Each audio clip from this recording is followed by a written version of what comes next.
काँग्रेस पक्षाने या देशाला स्वातंत्र्य दिलं. काँग्रेस पक्ष या देशाच्या संविधानाच्या रक्षणासाठी लढला. काँग्रेस पक्षाने या देशाला मजबूत केलं. आणि मोदींनी काय केलं? मोदींनी काय केलं? ऑपरेशन सिंदूर मध्ये ट्रम्प तात्यांच्या खाली झुकले आणि काय म्हणतात, झुकेगा नाही साला म्हणे. आओ, तुम्ही ट्रम्प तात्यांच्या समोर झुकलात. ज्या दिवशी तुम्ही ट्रम्पच्या समोर झुकलात त्या दिवशी तुम्ही माझ्या देशाला कमजोर केलं. कोण जबाबदार आहे यासाठी मला सांगा.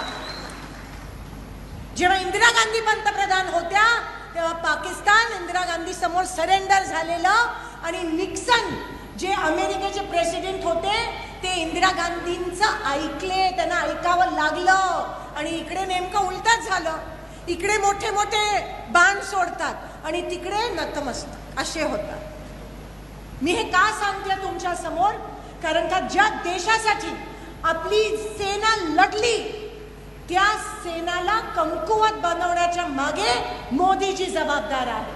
कारण का ज्या दिवशी तुम्ही पाकिस्तान समोर आणि अमेरिकेत झुकलात तेव्हा आपल्या सेनेचा त्याग जो आहे तो तुम्ही नाकारलात. म्हणजे केवढा मोठा अपमान तुम्ही माझ्या देशाचा आणि माझ्या सेनेचा केला. आणि त्याचं पण प्रोपगंडा करत होते. सिंदूर ठिकठिकाणी वाटत होते तेव्हा आपल्या महिला भगिनींनी म्हणाला आम्हाला नकोय हा फार्स.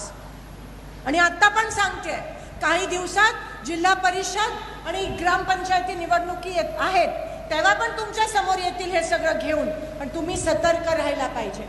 आपण सगळ्यांनी लढाई एकत्र लढली पाहिजे.